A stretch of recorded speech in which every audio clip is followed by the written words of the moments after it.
Hey, y'all see my note? Oh my goodness. Forgive me for rushing. Happy Sunday. Let me take a deep breath because I was doing so much before we came on. Let me take a deep breath. Woo. Happy happy Sunday. Happy first Sunday in December. It's December. It is December. Oh my goodness.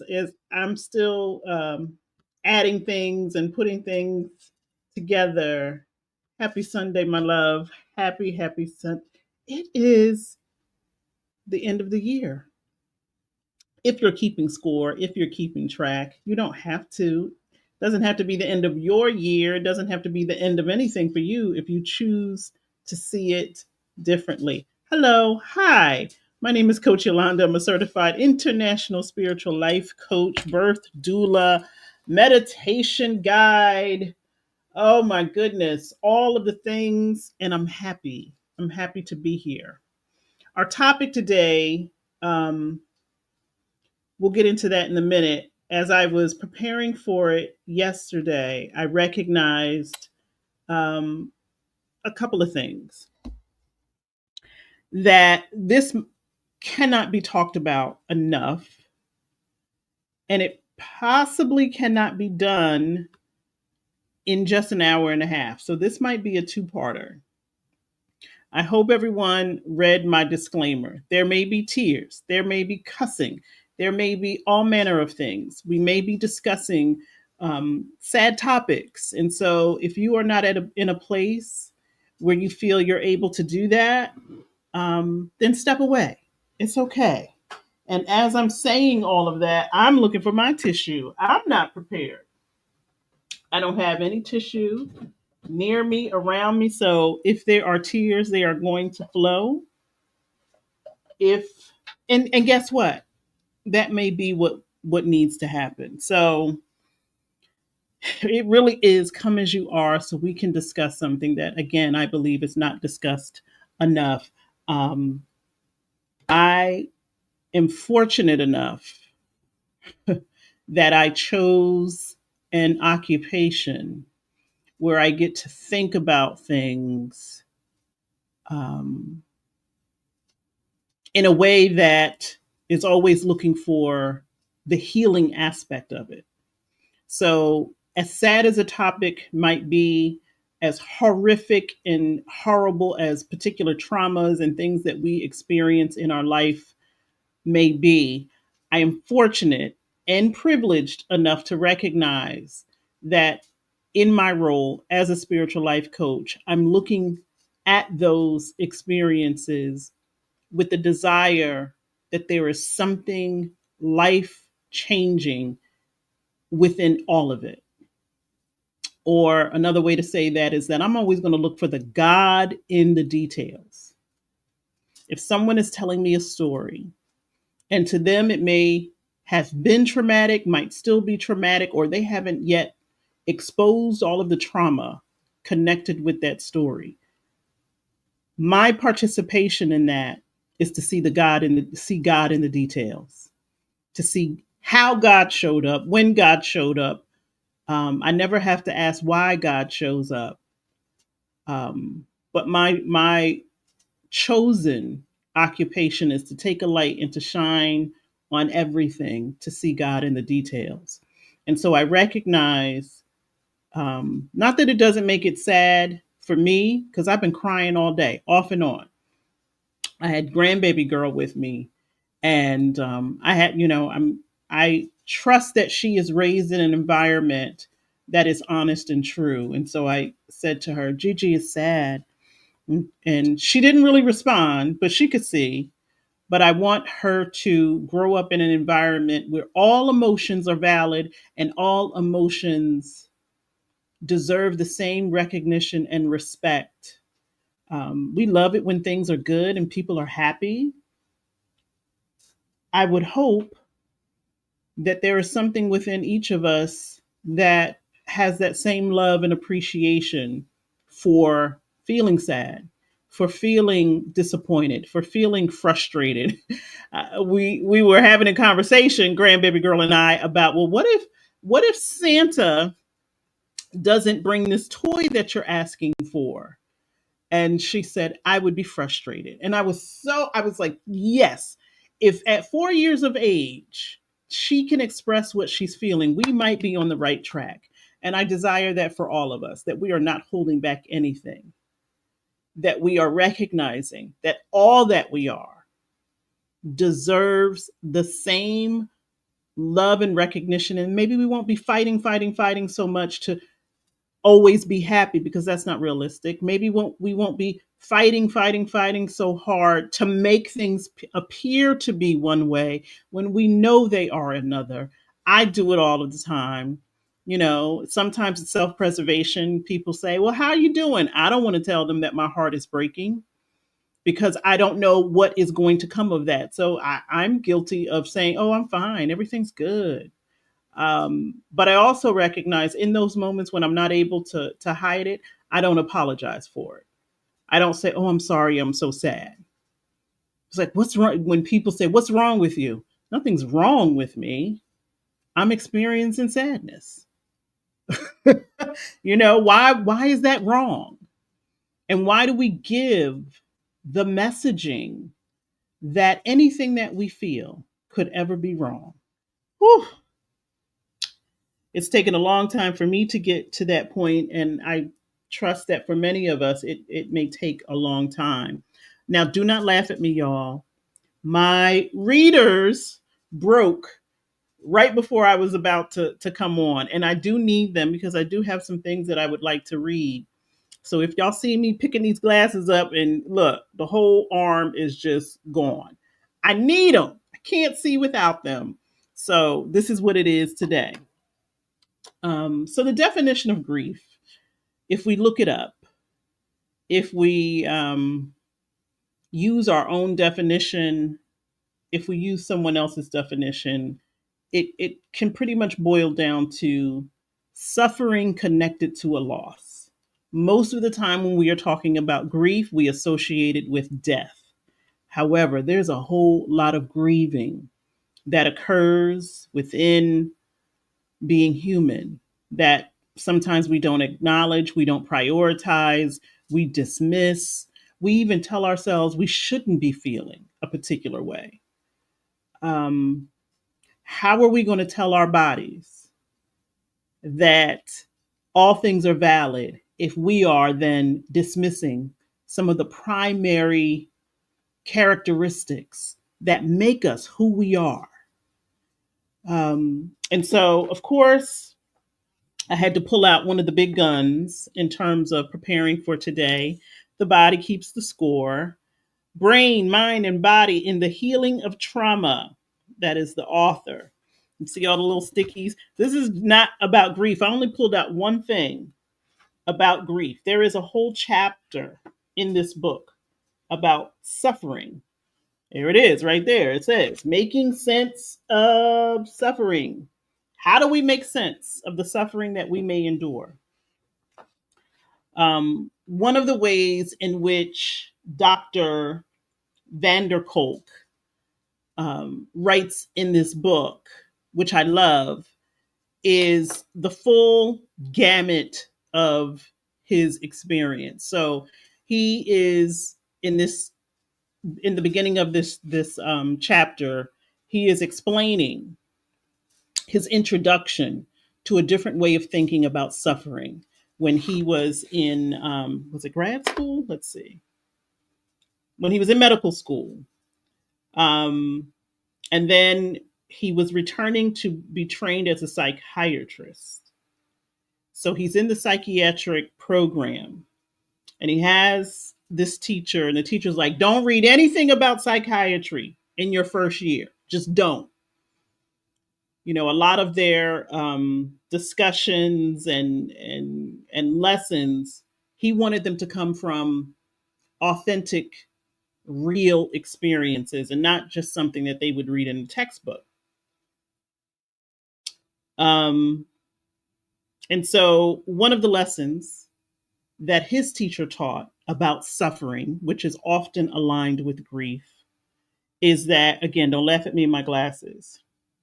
Semra taught us that the most human suffering is related to love and loss, and that the job of therapists is to help people acknowledge, experience, and bear the reality of life with all its pleasures and heartbreak. The greatest sources of our suffering are the lies we tell ourselves, he'd say. He often said that people can never get better without knowing what they know and feeling what they feel. Can you imagine what an amazing concept? Knowing what you know and feeling what you feel. He goes on to say that failure to attend to anything that we're feeling results in a stunted existence. No matter how lofty our thoughts and worldly accomplishments, healing, he told us, depends on experiential knowledge. You can be fully in charge of your life only if you can acknowledge the reality of your body in all its visceral dimensions. And so, one of the great lessons that I'm sure supports this book is that you got to feel everything, including suffering. We cannot be dismissive of the things that are living within us, of the things that are generated in our brains, of the things that are lingering in our heart. Can you imagine? And I had this imagery just the other day. Can you imagine the younger version of yourself who may have gone through something traumatic is curled up in a ball in a corner, exposed to the elements, the wind, the rain, the heat, whatever, with very little covering, very little clothing, and you walk past that version of you every single day. That version of you who maybe didn't know what great suffering and sadness really was. I mean, when we're children, everything seems to be connected to sadness if it doesn't go our way. Um, but that is where we learn. That is where we learn what profound sadness and sorrow is.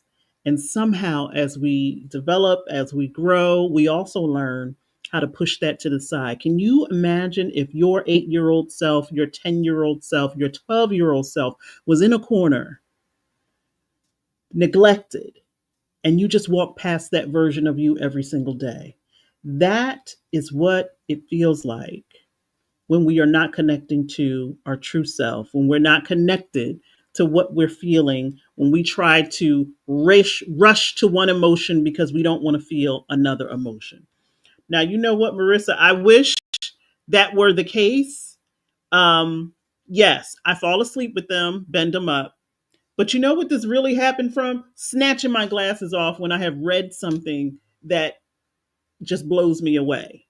That's how most of my glasses get stretched because I snatch them off my face. Um, so imagine you just dismissing parts of yourself that need healing, that are asking for healing, that are asking for attention, that are asking for nurturing, that are asking, just continue, not even loudly, just balled up in the corner, looking at you with those weepy eyes, saying, would you please come pick me up and let me know that what I experienced back then was real and that someone is going to acknowledge my pain, someone is going to acknowledge what I'm going through. Hello, my dear poetress. How are you? Imagine, imagine we do it all day. When we're trying to jump over particular emotions, when we're trying to remove ourselves from uncomfortable situations, when we don't want to feel what we feel. And part of the suffering that we go through is self inflicted because we refuse to acknowledge it. And so the more I'm talking, the more I feel like this grief conversation should be two parts because the grief that we are specifically talking about as we are going through and doing these final meditations on personal power is that hopefully by now you have identified some things in your life that have to change, that have to end, even if those are things that you love, that have been good to you, that have been supportive of you. It could be a job, it could be a relationship, it could be a behavior, a habit, it could be all manner of things that are actually quite good for you, the version of you that you are now. But maybe you have identified and recognized that the version of you that you desire to become, those things are no longer going to be helpful, and they may in fact be getting in the way. There's going to be some grief attached to that because it is a loss of who you were, a loss of what you enjoyed. Sometimes these things are things you will be glad to give up, whether it's something that you were connected to and you love, or it's something that you were connected to and it was toxic and you can't get out of it. There's still some grief or suffering attached to it because it was a part of you. And you could feel like, well, I was never a part of that workplace. I never found any friends. I never, really bought into the whole organization's mission. Like that was a job for me. Even if it was just a job, you had hopes, you had dreams when you accepted the position and you thought it was going to be something else. Or maybe it was everything that you desired it to be, and it's still in the way of you achieving the things that you would like to achieve. That's heartache. That's heartbreak, and we cannot be dismissive of what we feel when we have to end things, when there is a loss.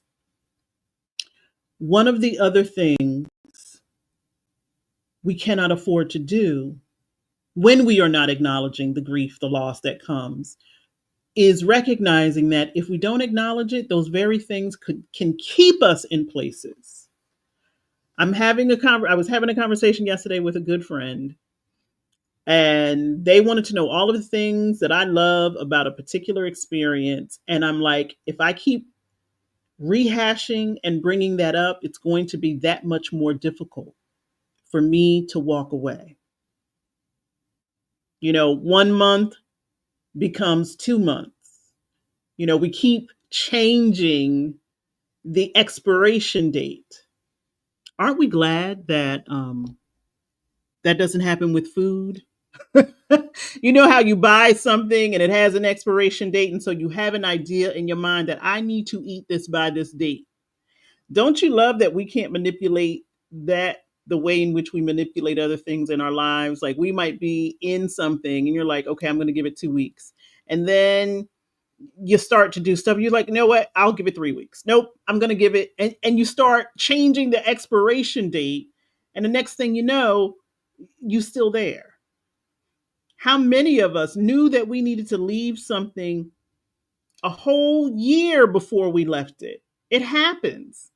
And this is not to rush anyone's timeline. This is not to say you got to do it today, you got to do it tomorrow. You and only you will know when it is time for you to exit. I hope and pray that it's not um, a reaction, because I've done that. I've been in jobs where I was like, I gotta get out of here. I gotta get out of here. And to the point where I got so overwhelmed, I left, didn't leave a letter behind, left some of my stuff at that place. I just got to the point and I was like, if I walk back in that building, I am going to curse everybody out, or I'm going to hurt or harm myself. I hope that none of us is in a position where we feel like we need to do that. And Marissa is great about supporting people who want to leave a toxic work environment. As a spiritual life coach, one of the things that I love to do, I love to be someone's reason that they will no longer delay their exit. I have had coaching relationships where we're developing a plan, and it's like, okay, I'm going to be there 2 weeks, I'll be there 3 weeks. And as a spiritual life coach, I'm going to say, you are bargaining with the wrong person. You are negotiating with the wrong person. When you are negotiating with yourself about something, you're always going to let you off the hook. And so that's why I'm grateful as my with my position as a spiritual life coach that I can tell people, okay, if you don't do this by this date, what's the consequence going to be? And then hold people to that. Hey, my love, happy Sunday. Giselle's in the house, everyone. And so no matter what that thing is, whether you think it's um, huge or not in your life, it literally could be, I'm going to stop eating sugar. I'm going to stop drinking. I'm going to stop smoking. If it is something that has been ingrained in your day to day life and there was an investment for it, for you in that activity, in that experience, there may be all levels of grief that you might be going through. And so some of the reasons we don't always acknowledge our grief is because sometimes it can show up as typical characteristics. And we might still be confused as to, why am I so irritable? Why am I so testy? Why are my nerves so bad? Because you're probably grieving and you have yet to acknowledge it. And so let's go through some of the things that can happen to us emotionally when we are dealing with grief. Guilt. In my conversation yesterday, and I love my friend, I love them, but I felt like there was, aren't you going to feel guilty about doing this thing that you have to do? I don't need that. I'm creating that all on my own. I don't need anyone's help when it comes to me making decisions in my life that I know are going to be impactful. I don't need anyone's help in making me feel guilty. Trust me, I'm doing that to myself. And so we might be in a cycle of guilt and not know that that's a cycle of grief, not know that the excuses that we may come up with or the ways in which we're talking to ourselves. You know, when we feel guilty, I don't know about y'all, but when I feel guilty about something, I talk to myself in unkind ways. I don't always acknowledge that as a byproduct of grief. So, guilt, anger, certainly anger. As someone who has now got having a comfortable relationship with grief, I recognize that the anger, a lot of times it's misdirected. A lot of times it comes up when I least expect it, because I'm grieving something. Because grief has said, hello, here I am again. And I feel like, well, you should be over it. You've already identified it. That thing is no longer good for you. Why are you feeling this way? So now I'm angry at myself, and now I'm angry at everyone else because they didn't play their part. They didn't play the part that I wanted them to play. That is also a byproduct of grief. When you recognize and realize and you start to get angry that the situation didn't end the way that you wanted it to end, that people didn't show up in the way that you wanted them to show up. Doesn't have to be rational, but you may be feeling it. Or you might be trying your best to just numb everything.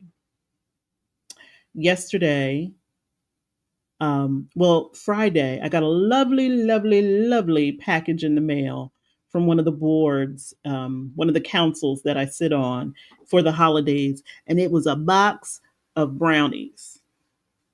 I was like, perfect opportunity for me to numb myself.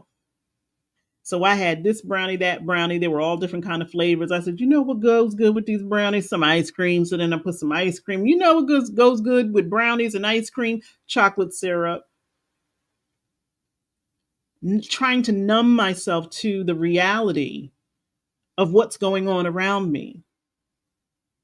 And many of us, when we don't want to feel anything, we will numb ourselves. That is also a byproduct of grief. And then the overall sadness, that goes without saying. But would you be surprised that sometimes the extreme happiness that we fight for is also a byproduct of grief? I know that I have experienced that 2 weeks after my son Isaiah passed away was Thanksgiving.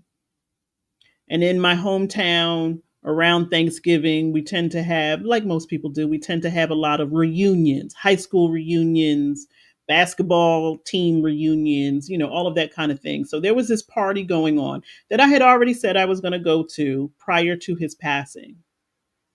But I was going to be determined to show everyone and show myself how happy I was, even in the midst of this great tragedy. That became a priority for me because I didn't want to unleash or unload my burden of sadness onto other people. So sometimes when we're in the experience of grief, we might be fighting, fighting, fighting to be happy at all costs, no matter who it hurts, no matter what the shame is. And I can remember being on the dance floor dancing, and I know people were like, has she lost her mind? She just buried her child. Why is she out here dancing? Because in that moment, it was more important for me to be extremely happy, because if I allowed myself to feel what I was feeling, I felt like I would have fell apart and never recovered. And so then it became this mission. Show people how happy you are. Show people how healed you are. That yes, this was a great tragedy, but they shouldn't feel sorry for you. They really, and that was the other thing. I couldn't handle other people's sadness. It's like I got my own sadness. I don't have time for you to tell me how sad you are for me. I don't want to hear it. I don't want to deal with it. So let me hit you with the happiness so you don't come to me with your sadness. The absolute performance of the year, the performance of 2013, the Oscar should have gone to me, because I am telling you, whew, this lady put on a performance, knowing the entire time I was thinking about dying in a peaceful way. I was trying to figure out who was going to take care of my girls after I was gone. I was systematically doing things so that my death would look like an accident, and then, it may be better for my children, my loved ones, the whole time. But boy, if you saw me, I was smiling ear to ear. Oh, I'm just grateful that I had an opportunity to be Isaiah's mother, and ba ba ba ba ba, and that's all I'm focused on. Grief, kicking my behind, instead of me allowing myself to be exactly what I was, which was devastating. And so those, the emotional things can run the gamut, right? The physical things that happen to us, whew, we stop breathing. So you may notice as you are making changes, we've come to the end of the year. Next year, we don't know what it's going to look like. There may be this overall sadness that's coming up, and you may not even recognize that physically you have stopped holding. You have stopped breathing. You're not breathing in the way that this body is intended to take in air and then to let it go. This natural filtration system not operating the way it's supposed to operate, because grief literally feels like it's squeezing our lungs, squeezing our lungs. Our immune system, our nervous system, out of whack, jumpy, sick. It's like, why am I getting sick all of the time? Because you're not addressing the grief that is living within you. And so your body has no choice but to say, hey, we are not well. We are not well because we won't acknowledge it. Your body is going to tell you, you are not well. Why do I keep getting sick and there's no rhyme or reason? Why am I so nervous all of the time and touchy and reactionary? What grief does to our hearts. I just saw a young lady telling a story about how she had a heart attack, and she's under 30 years old, driving down the street, telling her sister a story, and she's like, "I felt this tightness in my chest, and I couldn't figure out what that was about." And now she can tell everyone, "I was overwhelmed and stressed, but I thought this is normal behavior. This is typical." Grief has a way of physically shutting us down when we will not acknowledge its presence. And so your muscles ache, your joints ache. I had no idea just how blessed I was in 2013 because that's when I had just started. Earlier in that year, I had just started running and exercising on a regular basis. And so when Isaiah passed away, I actually was in a very good physical state. It didn't last long, but that I believe was my saving grace of that year because I had, and it's almost as if God was like, "Yeah, girl, you need to get out here and get this body together because something is coming that's going to blow you away." And so you might think, well, I'm just going to put in, my 2 weeks at this job and I'll be okay. And then all these unknown illnesses. This entire year for me, 2024, when I couldn't figure out why am I always so sick? What's going on? I know it was grief. I know it was my body telling me you are in a place that no longer suits you.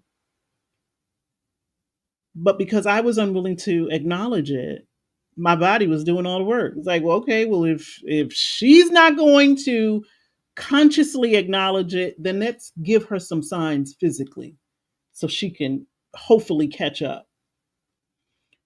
And that's another thing that gets affected. Your mental state. Cognitively, you lose focus. I have gotten to the point where I have to write every single thing down. If I don't write it down, it goes in, it goes out. I forget about it. I lose it. My concentration is not where I would like for it to be. My focus is not where I would like for it to be. And there are times when I find myself just completely apathetic about what's going on. I think I said maybe last week or the week before that I did not realize in 1 week how many times I kept saying, "I don't care. I don't care." It's like, this thing is on fire. I don't care. Did I tell y'all I picked up a baby snake? I think if I had been in another state of being, that would not have happened. But because there was this level of apathy, there was a baby snake at the childcare center, and I was like, "All right, it's got to go." Picked that sucker up with a shovel and threw it over the fence. At any other time, I probably would not have had that response. But because my mental and emotional state have been in a particular place, I don't care. Just, I don't care.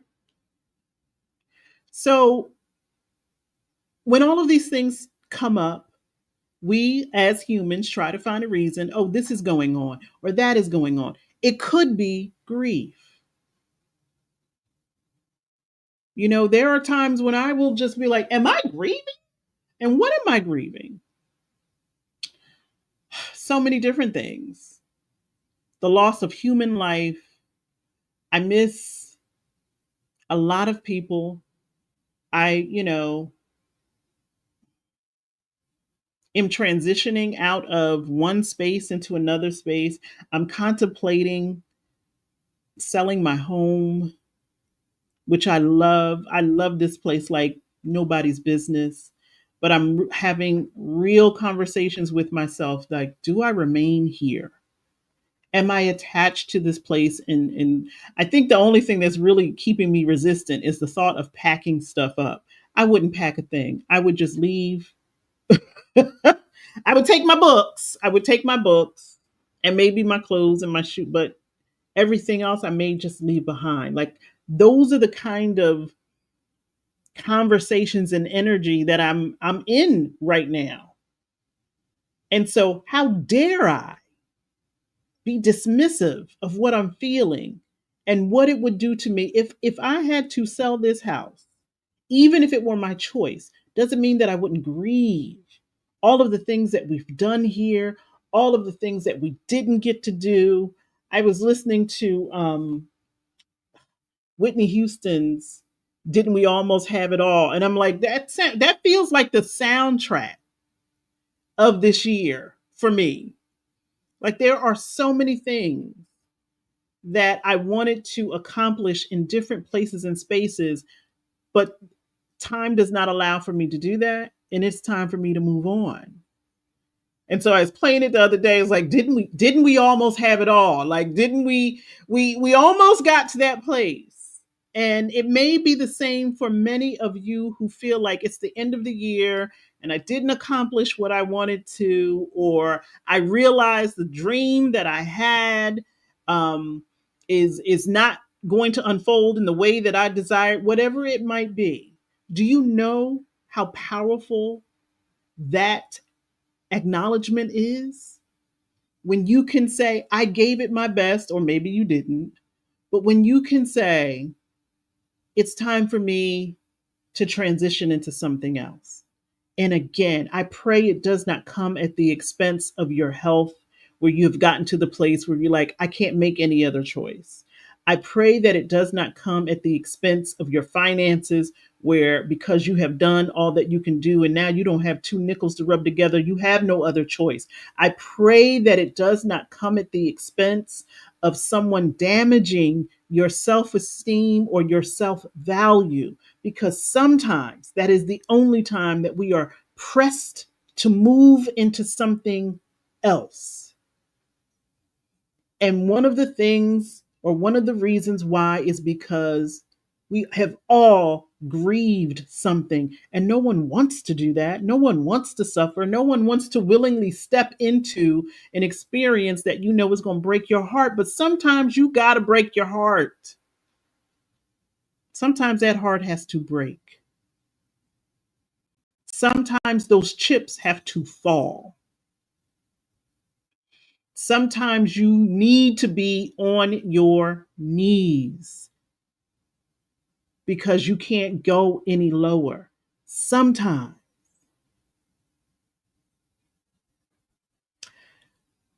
you have got to pick up that 8-year old.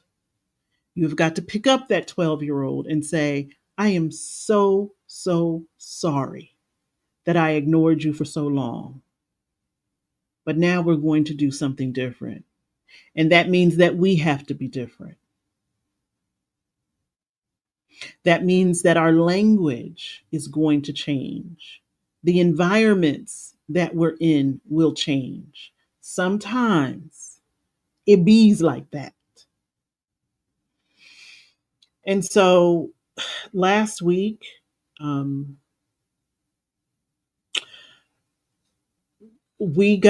I got word that a former coworker had passed away. And it was not someone that I've known for a long time, not someone that had a profound impact in my life, but someone that I have shared touching moments with. And ever since then, I'm having these waves of sadness because it really is just, sometimes we forget just how fragile life is, just how people can be here one day and be gone the next. And words are left unsaid, things are left undone.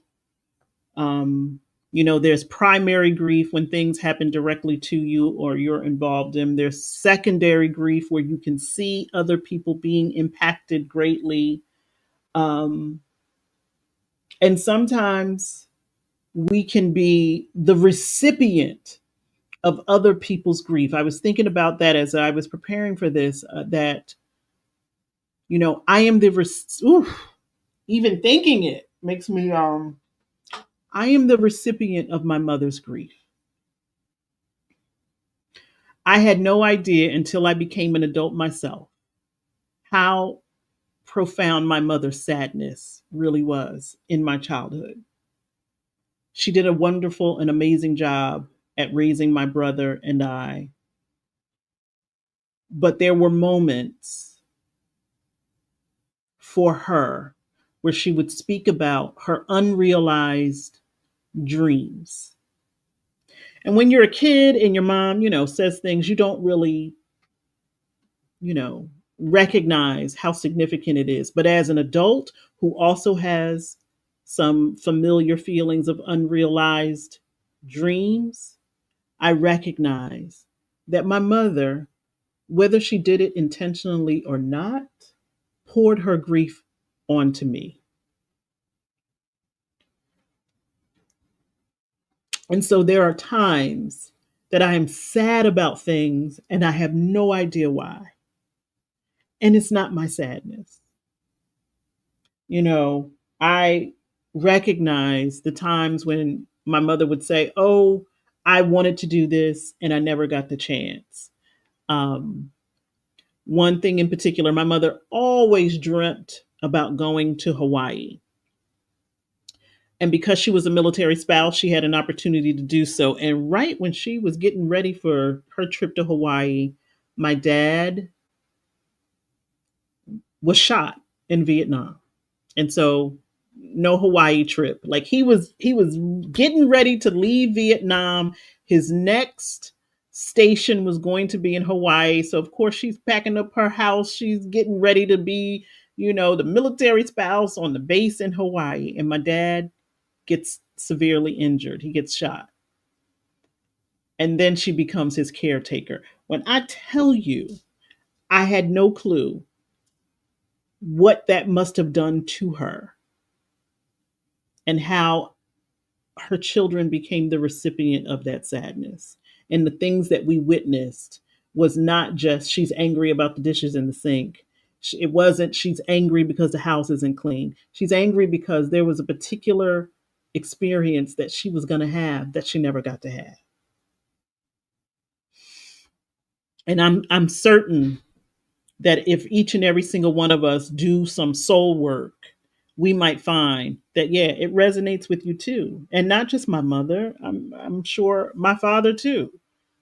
And I'm sure I've done it to my children. Like we hand down our unresolved grief to the people that we love. Anytime we don't allow someone to love us fully because we're too afraid, now they're the casualty of that unresolved, unhealed grief that we are unwilling to acknowledge. So, you got that primary grief that's your own. You have that secondary grief that, is with you witnessing other people, but who being the recipient of someone else's grief. Because what do you do with that? You can't right the wrong.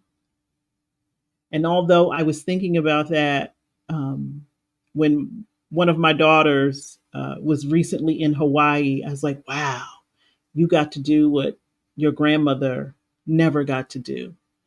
And maybe it heals something somewhere. I don't know.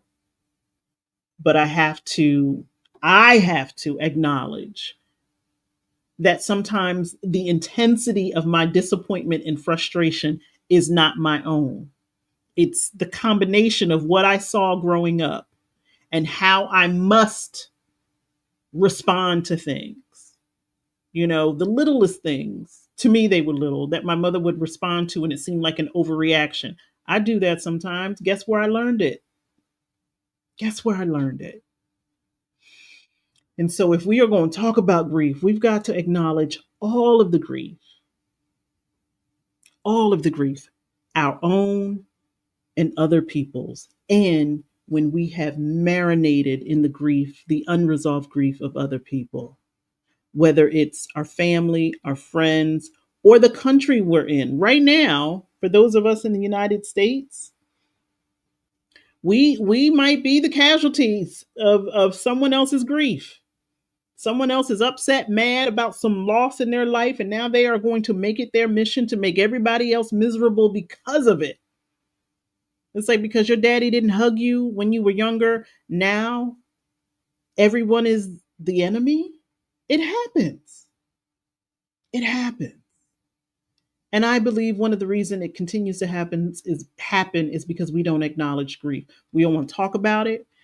If people pass on, we want to give them a great send off, and then we want to move on to what's next. We want to move through things quickly.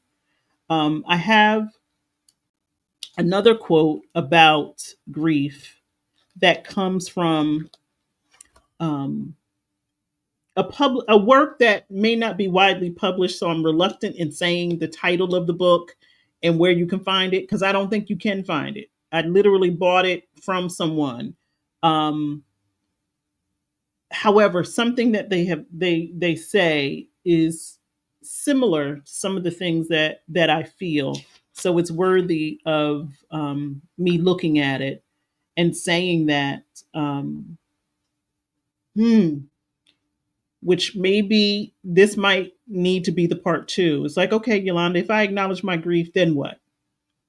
Part of acknowledging is also recognizing that we may have to give up our attachment to the story or to the thing that we are telling ourselves about what we're giving up.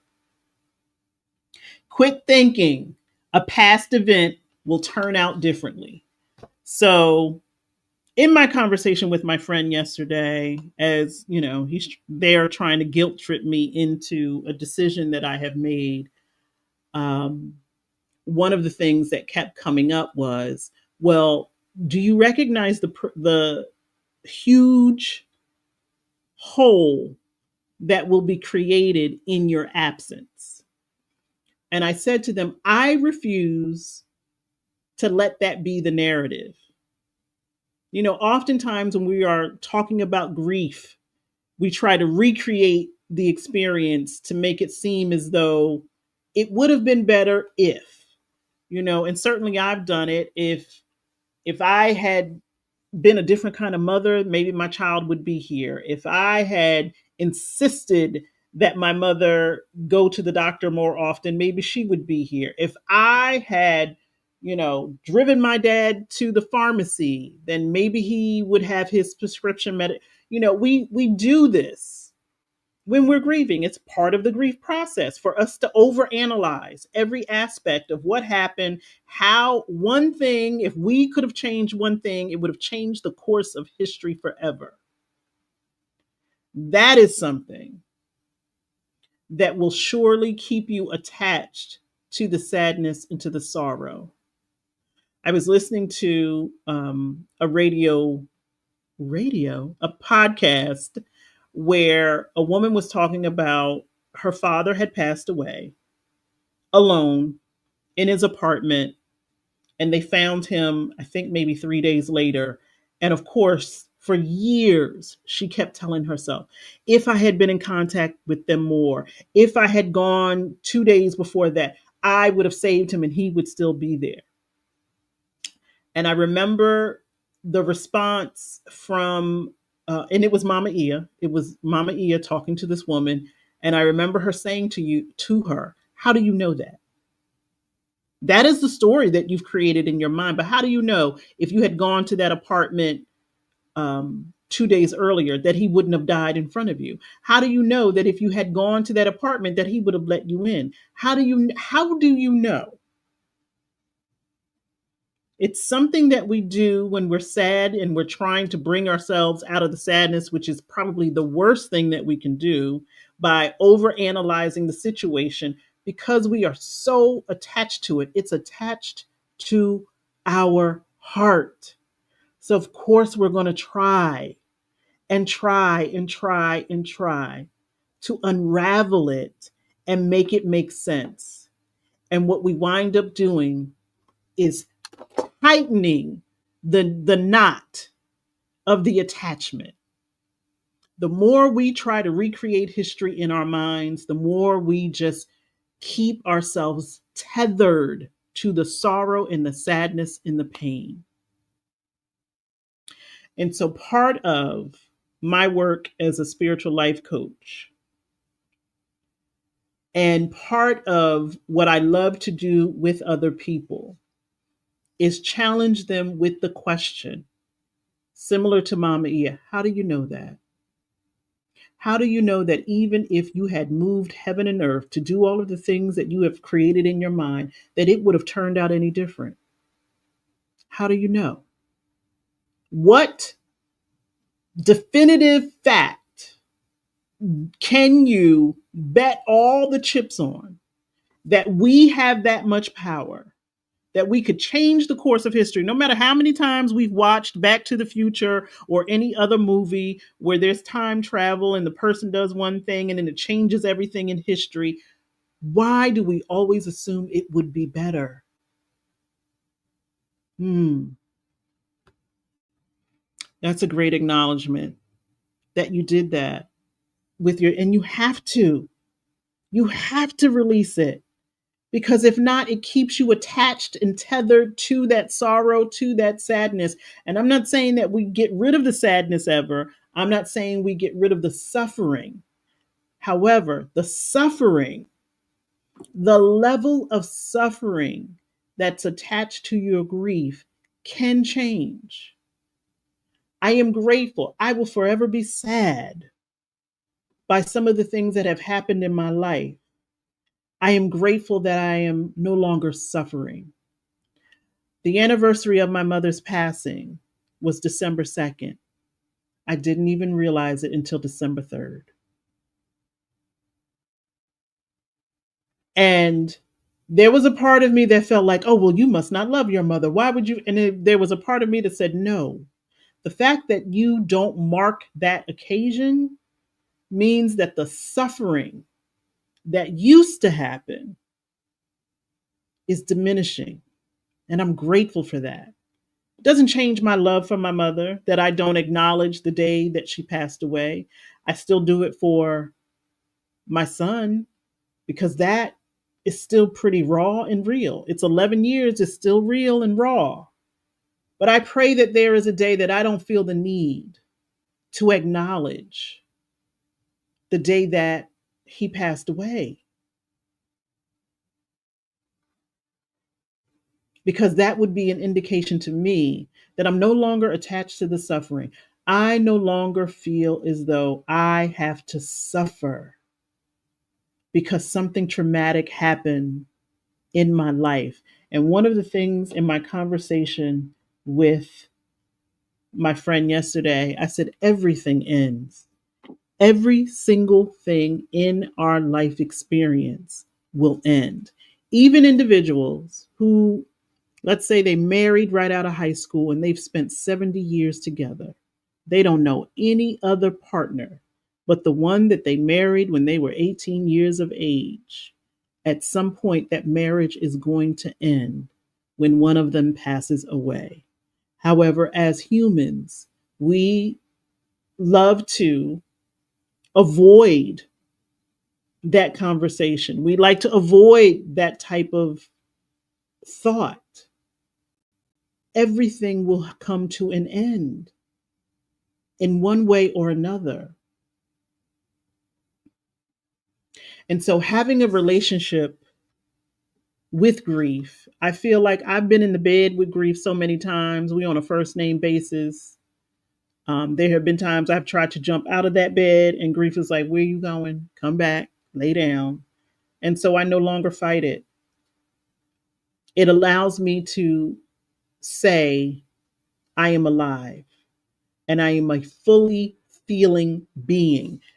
That is not something that has always happened. For me to say, not just that I'm fully functioning, I'm fully feeling. I am giving respect to everything that is being generated in this body, in this brain. Because how could I not? Because one of the things that this book does so well, The Body Keeps the Score, is will tell you you can try all you want to act like things did not happen, to be dismissive of your feelings, to try to alter history, or the past, the past, but your body knows the truth. And the one thing you cannot do is lie to your body. You can try, you can absolutely try, and man continues to do so with all the pills and potions and injections and everything else that we, trying to fight father time, trying to, tell ourselves we are not what we actually are. Your body cannot lie to you. You can lie to your body and say, this isn't happening. I'm not experiencing this pain. I'm not feeling what I'm feeling. But your body's going to be like, I know one thing, you either going to listen one way or you're going to listen to other. Like I always say, I'd rather be a willing participant with my body than for my body to be like, you don't want to listen? Bam, here you go. Here's something that you're not going to be able to avoid.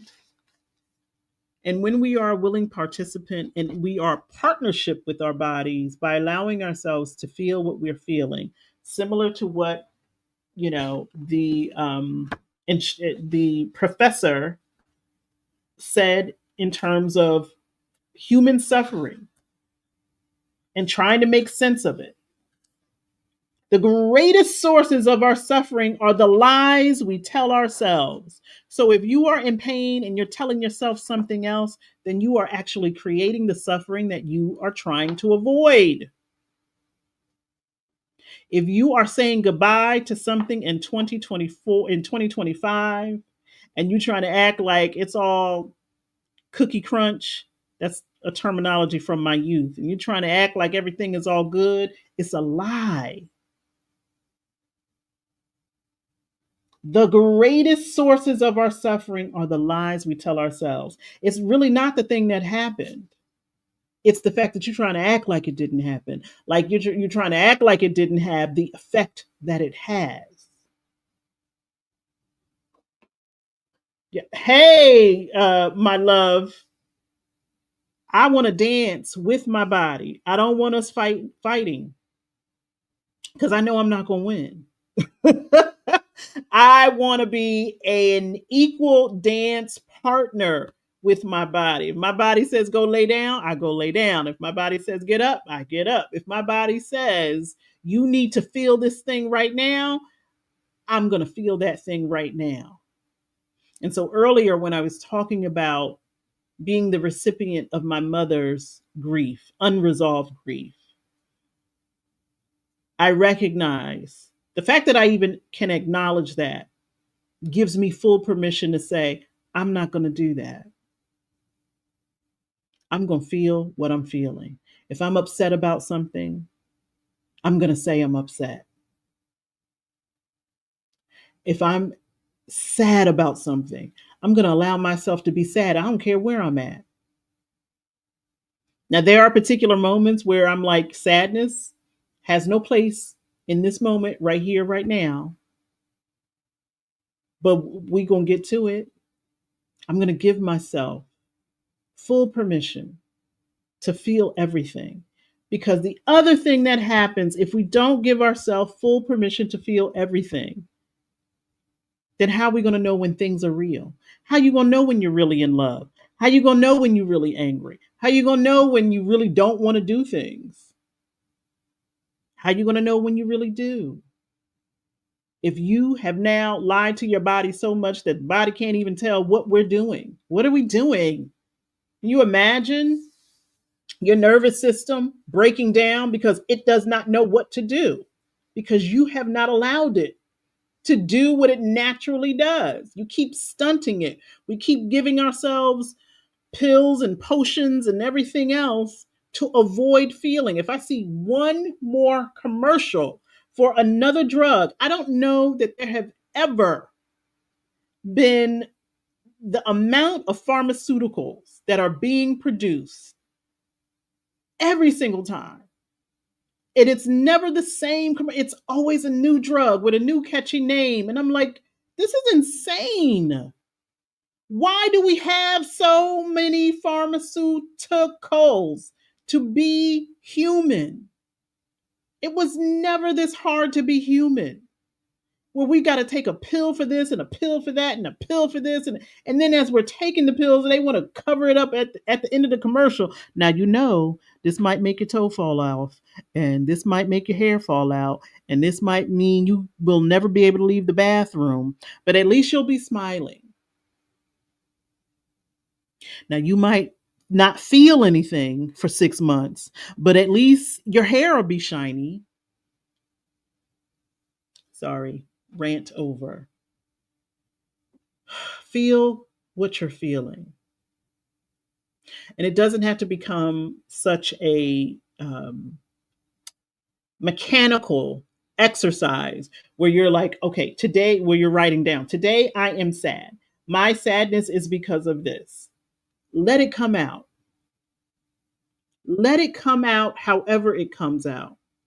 I think the other thing that has happened in recent years is we're afraid to have real moments. We want everything choreographed. Now, I'm going to say this, and then they'll say that. And then if I say this, that'll make them say that. We've gotten to the point where we think we're living in a reality series where everything has to be scripted and planned out. I said this to David a long time ago. I said, maybe one of the things that we're doing wrong is we don't say the first thing that comes to mind. Maybe we need to be as raw and unfiltered as necessary so that we can get to the root of what something is. Because if we're just, digging around the surface, we can't get to the root. We can't get. Could we not? We could have a whole year series talking about the pills and the potions and the injections and the this and that. It's just, and every time I see them, I'm like, to be human, this is what it means to be human. I have got to alter my chemical makeup to present myself as human. Boy, we better be careful. And I am not speaking to those of us who have to rely on pharmaceutical support in order to live. I know part of my life's journey is watching other people, my parents and others, who relied on pharmaceuticals in order to live. I know what that looks like when you don't have it on hand, when it costs too much. I trust me, I absolutely have a place in my heart for anyone who finds themselves in a position where, in order for them to be alive, they have to take particular prescription medication. However, we have to ask the question, how did we get here? And I think a lot of it is because we have not allowed ourselves to feel everything.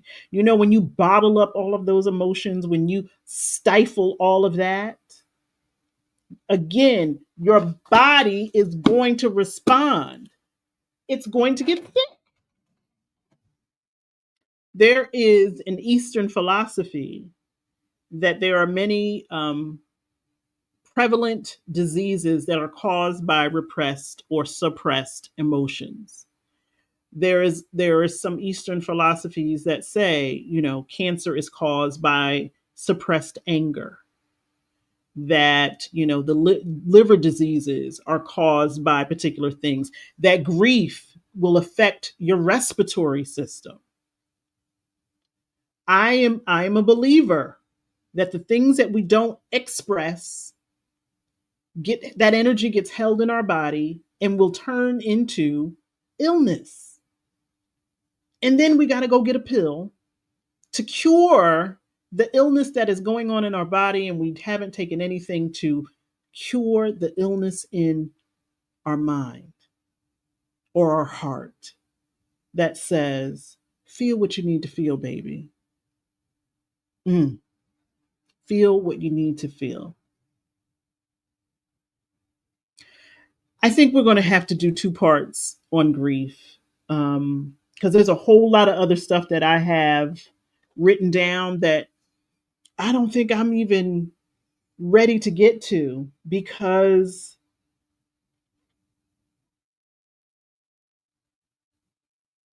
there's so much loss. And it seems to occur towards the end of the year. Perhaps it is a cleansing of some sorts so that we don't take harmful things into the new year. And I don't mean people, I mean practices, behaviors, and habits. Similar to, my former coworker passing away, it really is putting in the forefront of my mind just how precious life is. And there are particular things that we cannot allow to linger because God knows, only God knows, how much time we have with one another. And so the things left unsaid, the things left undone, they have to take a priority. However, before they take a priority, I believe that if we do not acknowledge the impact that those things have had in our life, we will miss an opportunity to love ourselves deeper. Again, put that image in your mind of that 8-year-old. Marissa, you said earlier you are doing some work around things that have happened um, from middle school. Put yourself in that frame of mind of when trauma, when suffering, when something profound happened to you, and put that visual in your mind of you at that period of time, at that age, in the corner, neglected, unloved, unseen, unheard, and just waiting for some acknowledgement of the pain of what you were going through. Doesn't matter if anybody else understood it or understands it now. Doesn't matter. If it hurt you then, trust me, it's still there. And perhaps now is a good opportunity for all of us because it's almost, it's like these things get stacked. It's like, okay, my 8-year-old trauma, my 12-year-old trauma, my 15-year-old trauma, my 20s, my 30s, my 40s, my 50s. And now here I am in my 50s and something happens and I fall apart. Why am I falling apart? Because all of this has been stacked up for so long, just waiting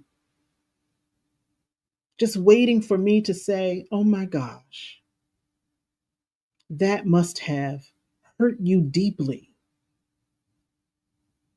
And getting to the place where you're not trying to recreate it, because that is also harmful, can be very harmful. If you look at your 8-year-old and say, well, if you hadn't been doing this, or if your mom had been more this, or if you weren't living in that place, when we do that, we somehow make ourselves wrong. You know what I mean? When we do the what if game, similar to, that example that I gave, that woman, and Marissa, you said you also had a particular experience. If I had gone to my dad, then maybe he wouldn't have died. If I had, kept in contact with him, even though in this woman's particular experience, it was harmful for her to be in contact with her father. But then once he passed away, she's blaming herself. It's like, oh, well, if I had been in contact with him, maybe things would have been different. Baby, you made a choice and a decision to save yourself a long time ago. And now you're trying to reverse that decision because he has passed away. That's harmful. I think about some of the choices and decisions that I've made in my life, and then something happened. And of course, it's, you analyze, well, if I had done this different, if anything had happened differently in any of our lives, we still have no idea what the outcome would have been. But what that is a dangerous attachment that can take years to heal if you remain attached, if you cannot see it differently. If we're always thinking that if I had been someone different, then my life would be different. Surely it would be. Doesn't mean that it would be better. We don't know. All we know are the things that we've experienced, the choices and decisions that we felt that we made at that time, and what is it teaching us now? We cannot rearrange or retell the past in a way that's ever going to make it different. How you feel about it, how you carry it, how you hold it, absolutely can be different. And it takes time. But if you don't acknowledge your grief, if you don't acknowledge the sadness, it's very difficult to get to that place where you can see things in the way that God sees them, in the way that doesn't dismiss anybody's behavior, because I'm certainly not saying that. I don't know if I mentioned last week, I shared something with my therapist. I was like, you know what?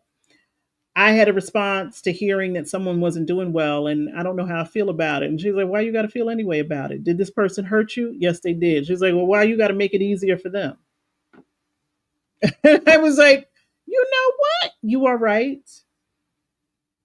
Doesn't mean that I'm going to do harm to them. Doesn't mean that I'm wishing or praying that harm falls upon them. But guess what? You did what you did. Karma.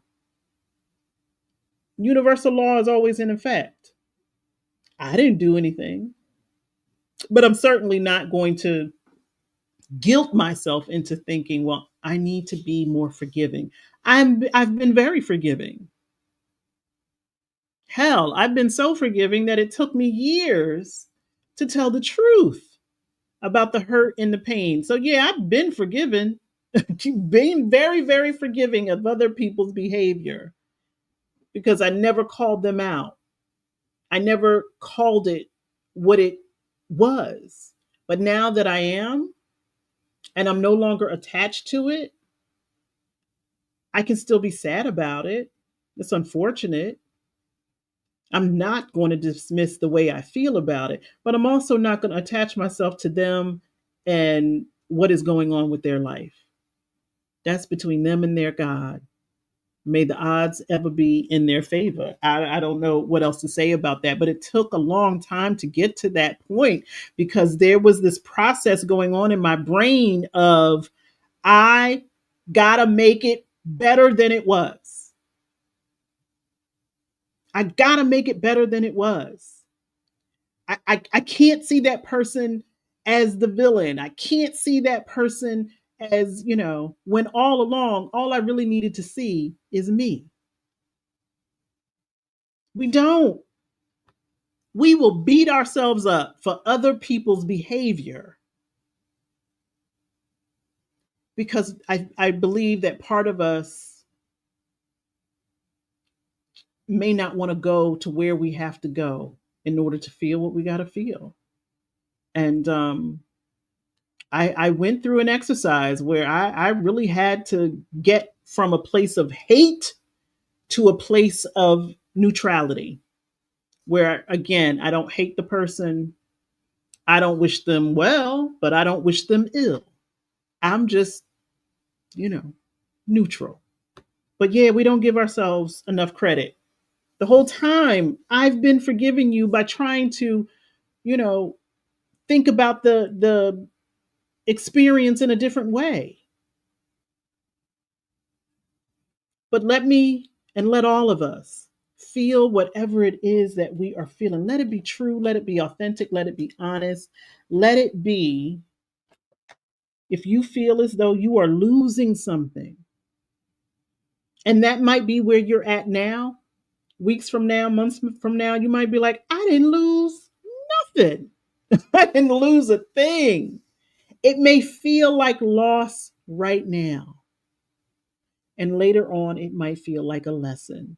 Like I'm grateful for what I learned in that space and in that time, but my time was up. And there were other lessons for me to learn. And so I'm grateful that I made it through. I'm grateful that I had the experience so I can tell myself I never want to do that again.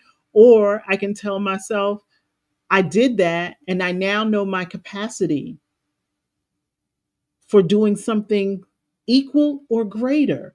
Whatever the lesson is for you, you might not be there yet, but you cannot get there if you won't allow yourself to feel it.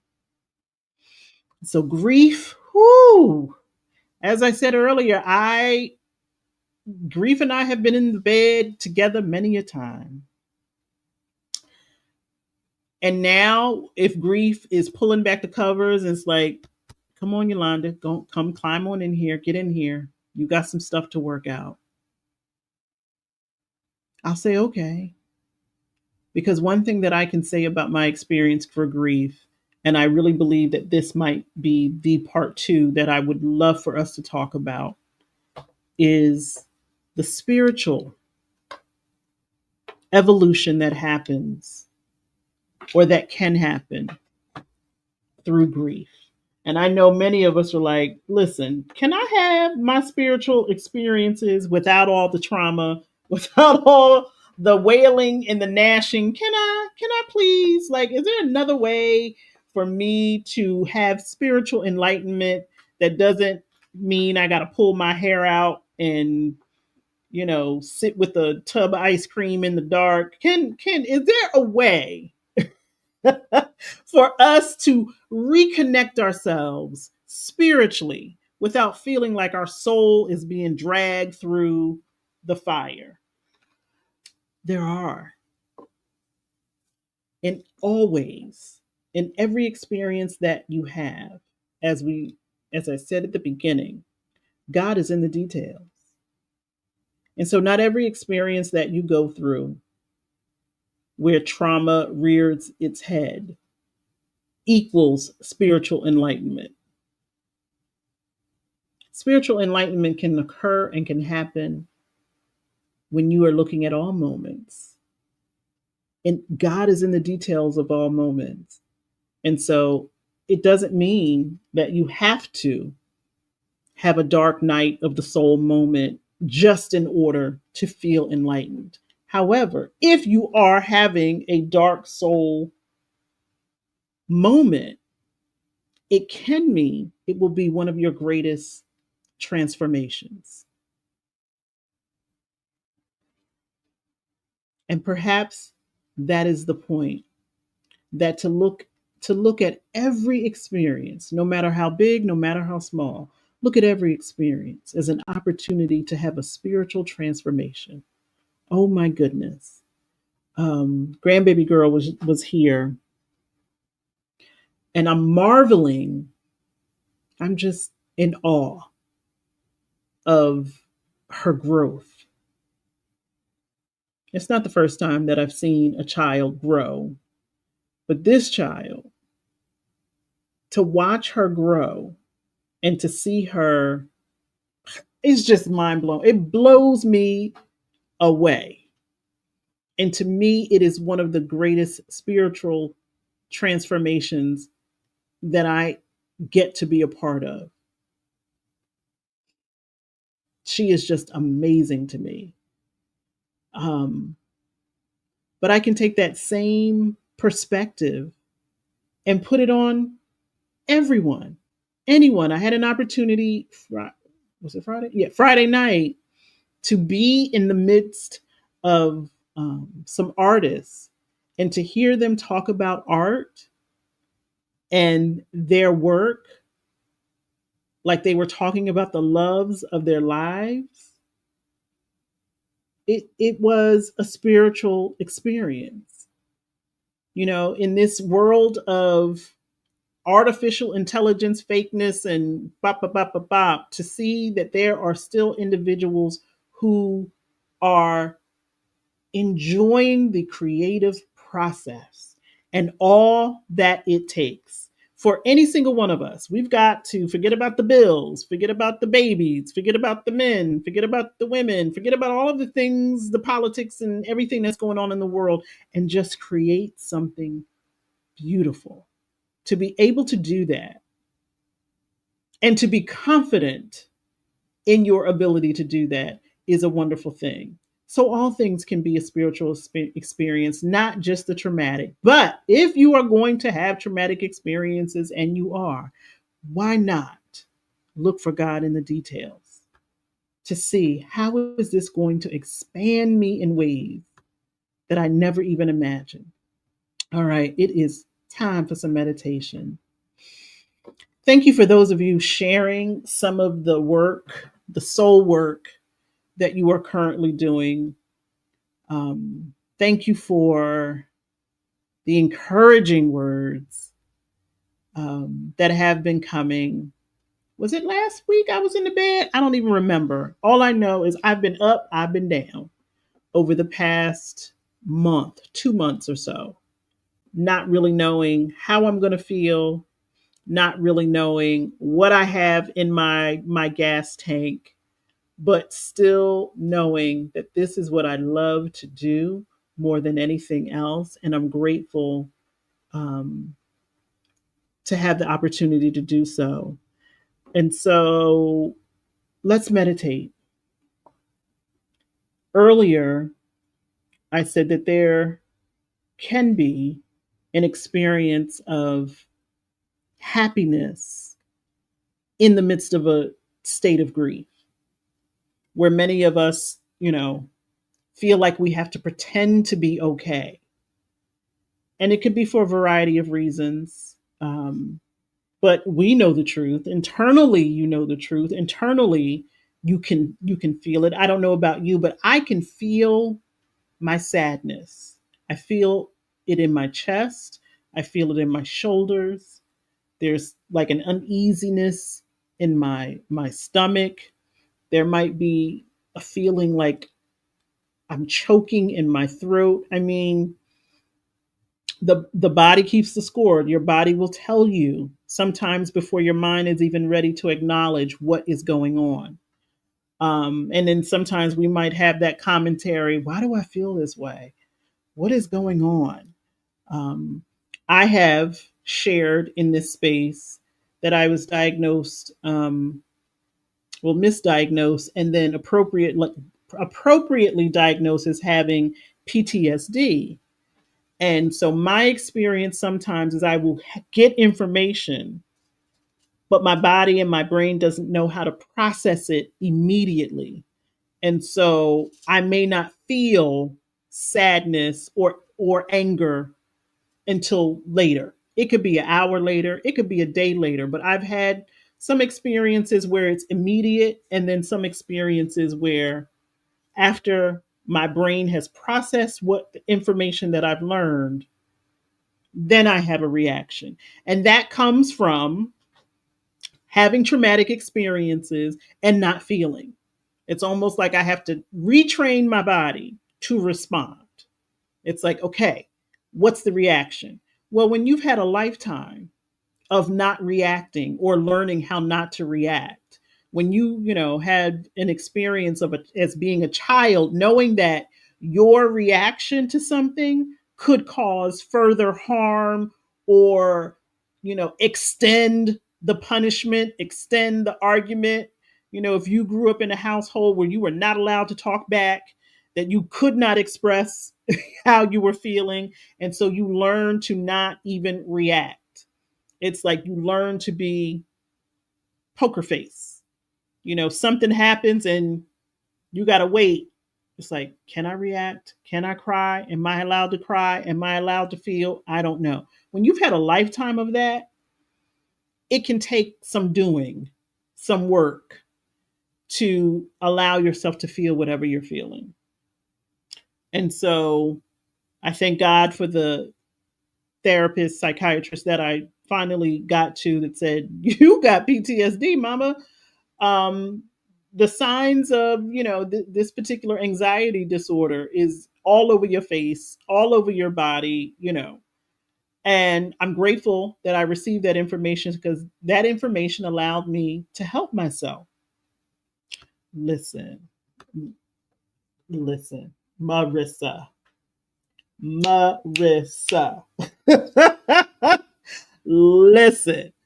Um, I'm grateful for that diagnosis because it led me to research that led me to ways in which I can support myself and to stop telling myself, well, something must be wrong with you. You're not having no reaction, or it's an overreaction.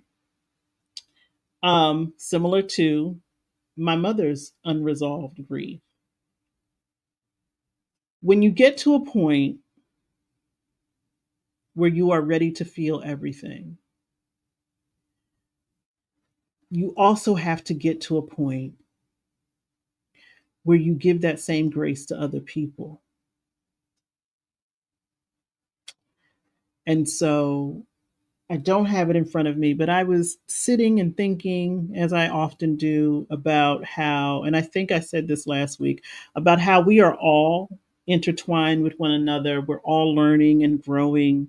We're learning how to regulate our emotions. Other people are learning or not learning how to regulate their emotions. And so it could be a tricky dance that we're all playing in terms of what's in the ether, right? Your sadness now becomes my sadness because for a variety of reasons.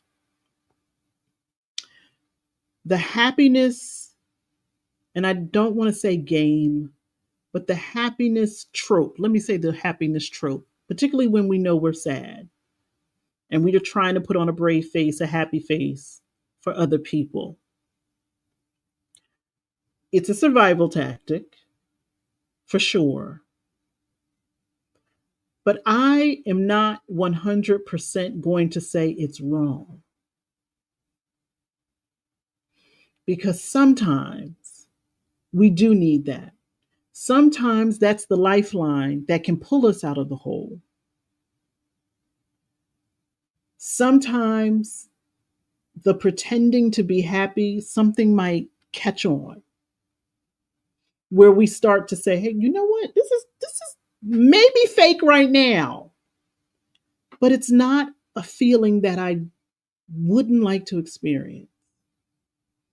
And so while we can acknowledge that we are being fake, while we can acknowledge that we probably are doing some people pleasing, we probably are doing some avoidant behavior, all of that, I'm not going to 100% say it's wrong or that we shouldn't engage in that behavior because there might be a thin thread that wraps around your heart in those moments when you are all smiles and giggles, even though you're breaking down inside. There might be a small thread that says, you know what?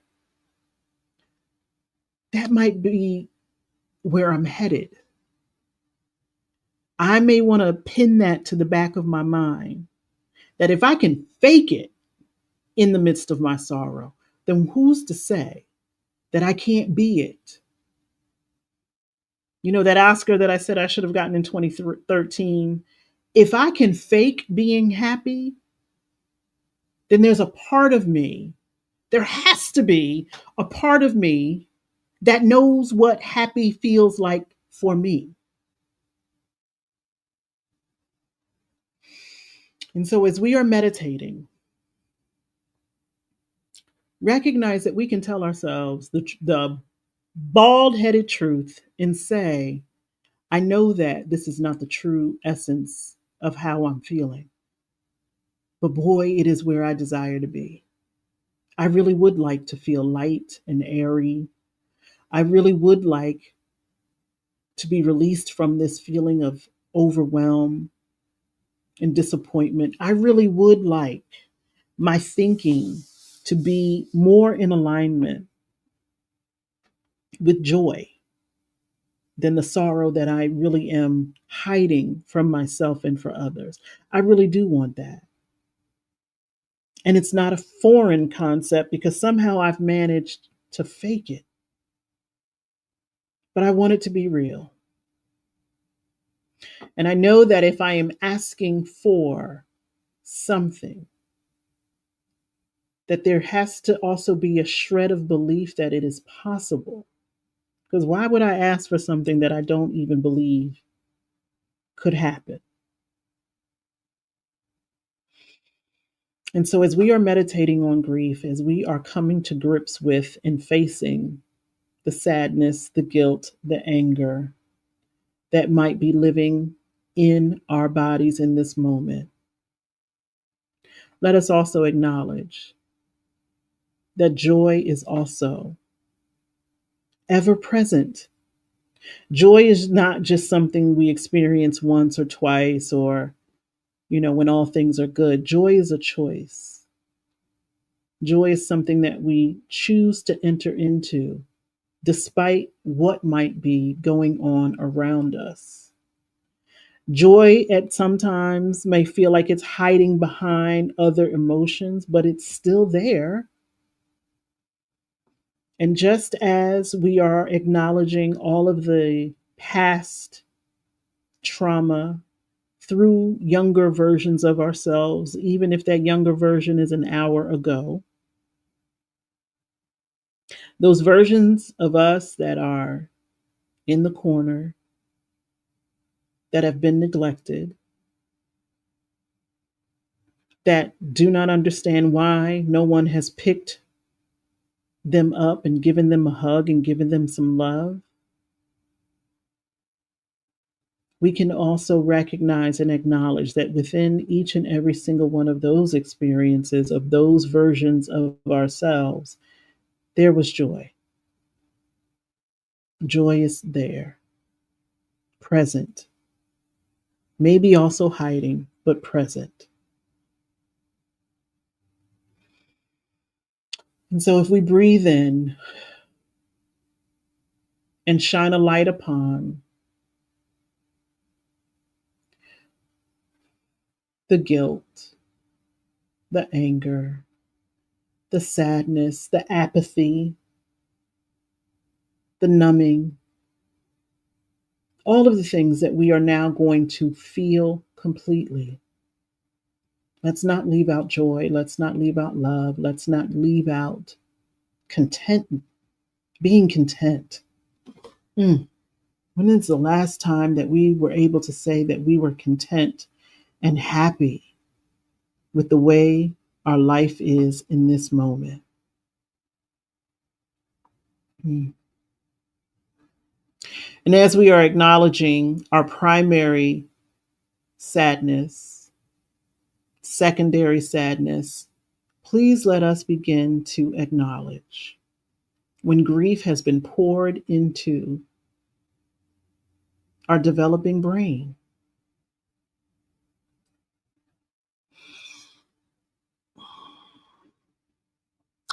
Those times when even the people who proclaim to love us most gave us something that they may not have intended to do. They gave us fear.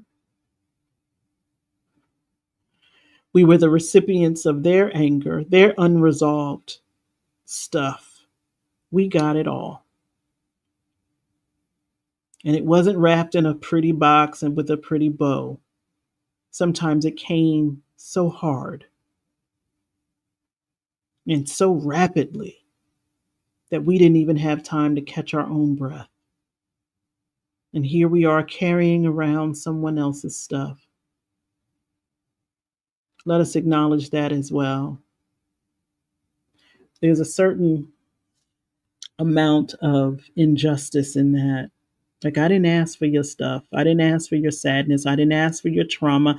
I didn't ask to be the reason why you never had time for yourself.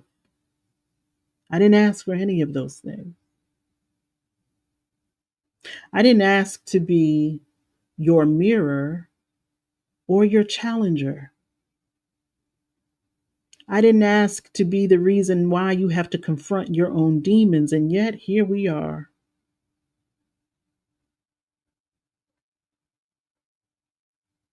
And as I am doing my own soul work, let me acknowledge that I'm doing the soul work for other people who never even said thank you.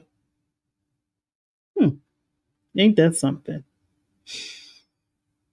That we are doing other people's soul work because it is so prevalent in our lives. We have no choice but to do that work. And sometimes that is the source of our suffering. That we have to untie knots that we didn't tie, that we have to relive arguments that we did not create or start, may not have even been present for. And yet we are paying the price. And sometimes that's what we're grieving, the fact that we didn't have a choice. And yet we are now responsible. That alone is enough to drive you up a wall. Recognizing when you got to clean up behind someone and they never asked you to do it, nor are they present to say thank you for the work that you are doing. But we do the work because we recognize that this existence, this life experience, is deserving of some healing. It's deserving of some peace. It's deserving of those happy moments that we are so often faking. It is deserving of authentic joy.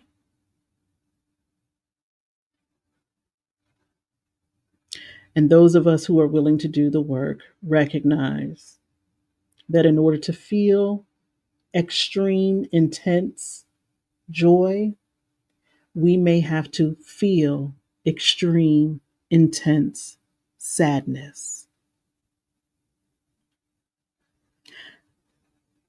But the part about the sorrow, the suffering, the part about the suffering is where we have the most control. I choose not to suffer. I choose not to succumb. I choose not to be taken under. I choose to lift up all that I am.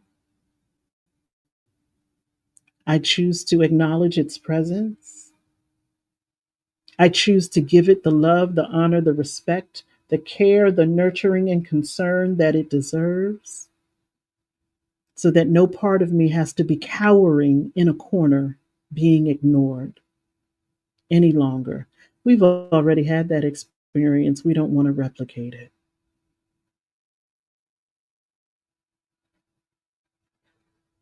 I'm so grateful.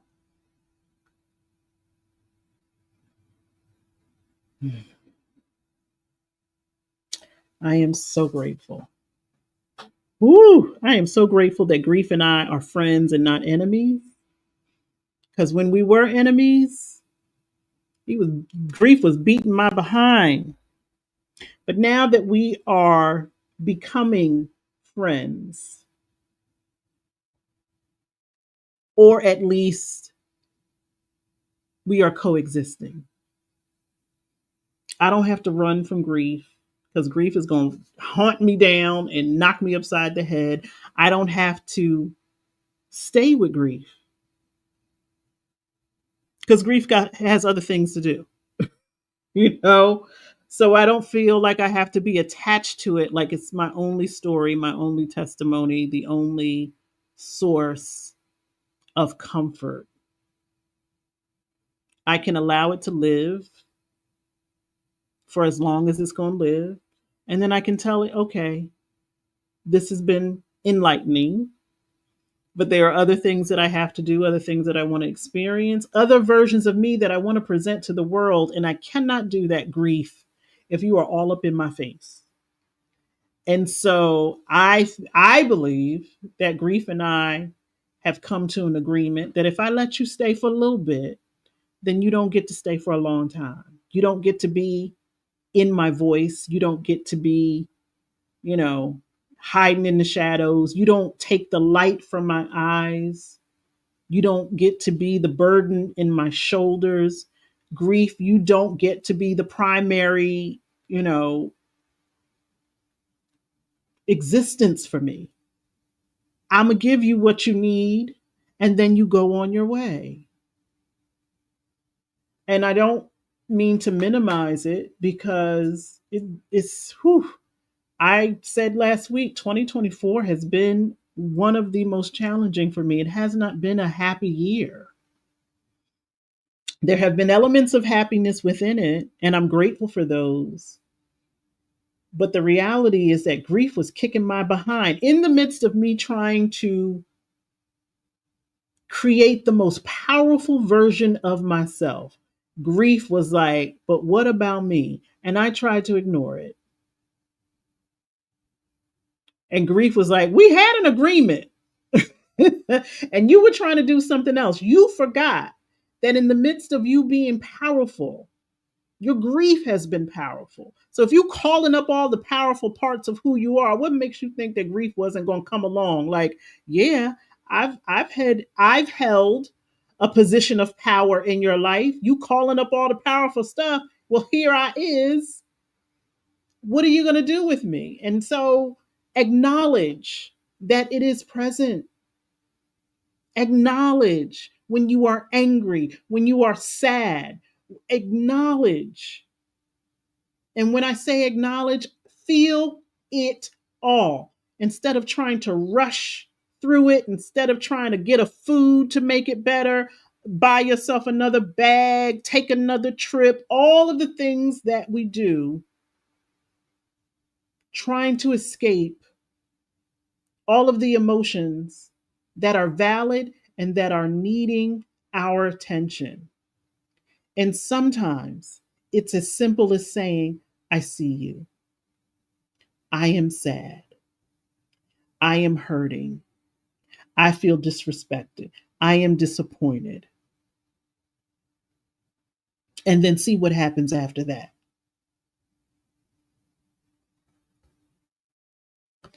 Hey, SP. Woo! Hear us, answer us, relieve it, and know that it's already done. It is already done. That is one of the comforting things that I hope that we all walk away with is when you ask, it's done. Now, take your watch off and stop trying to put a timetable on when it's going to be done, how it's going to show up. Just trust. Trust that it is done. Um, I am, it's almost as if I want to walk around with a sign that says, I am in a state of grieving. We never know what other people's response to our grief will be, but I feel like it would almost be easier for me to just announce to people, I'm in a grieving process right now. And to recognize that we might always be in that process at different levels, different levels, different situations. If nothing else, and I think we are going to do a part 2 next week because there are some things that I really want to highlight about how grief can expand your spiritual enlightenment if you allow it to do so. If you allow it to do so. Um, Many of us are led, and I know it's going to make me pull out Sacred Contracts by Caroline Mace. I know I'm probably going to be pulling out Yesterday I Cried by Iyanla Van Zant. I know I'm going to pull out, I'm looking at my books. I know I'm probably going to pull out A Course in Miracles. There's some other ones up there that I'm certain that I'm going to pull out for next week. Um, this was the schedule. It's not the schedule anymore, y'all. So this was going to be our closing schedule. Last week we did changes. Today we did grief. Next week was going to be creative power. Next week is going to be grief part 2. So we can talk about grief and spirituality. Woo, woo, woo. Which is technically a creative power. So we might still be touching on that. And then the 22nd, then the 29th will remain. the same. I'm grateful for your presence here. We are winding down to the end of my time on YouTube so that I can focus on my online community, the evolved community within the Mighty Networks application. We are still building the plane as it is flying. Um, I have some time tomorrow. Like I'm taking all of my time right now so that I can devote to this project. But next year, Mama Meditations will not occur on YouTube. Um, I was talking to an individual about that. It was like, you got a following on YouTube. You're just going to give that up? I am. This space is going to be where all of my work is held and hosted, and so I ask you to join me there. If you like the Mama Meditations on Sunday, they will continue, just not on YouTube. It's going to be in this space, and so I invite you to come on over. That is the web address. I invite you to come on over. It's free to join. There are different levels for those of you who have the monthly membership. We are also going to be starting our spiritual book club. Here's the book. I'm not going to show you the title. I'm just going to show you the book. It's purple.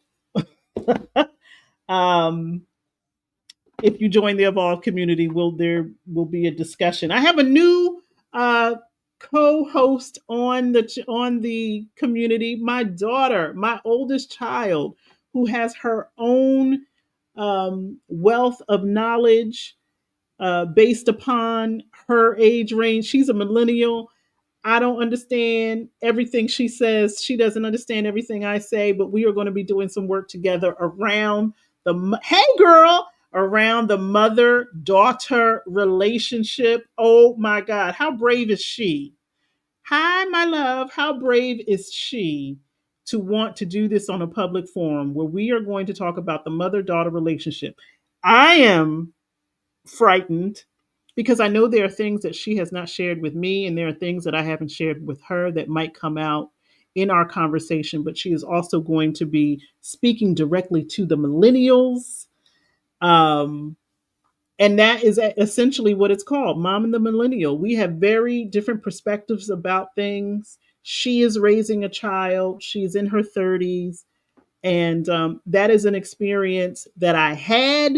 It is not one that I have. And so her voice is going to be on the Evolved community. So for you 30-year-olds, I would say join the community. So you have an ally, you have a peer um, in this. I love y'all. I know I'm so excited. I'm so excited for us to be working together. And there's a lot of healing that still needs to occur. As I said earlier in speaking about my own mother and what she poured into me, it'll be very interesting to hear what my child believes that I poured into her. So if any of you are interested in doing soul work around the mother daughter relationship, join us. It's going to be good. It's going to be authentic. It's going to be healing.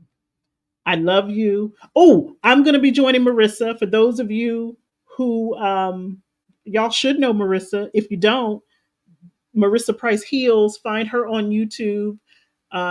We are going to be doing some work together preparing for 2025. I'm excited about that as well. There is good work. There is good work. There is good work. Let us never feel like we are alone in this world and that there isn't a voice that sounds similar to ours, or that we are not being seen and heard. That visualization of your younger self being in the corner, being neglected, there are voices that are present to support and to love you. We have to allow ourselves to be loved. I love y'all. I love what I do. I love us. Let's continue to love one another.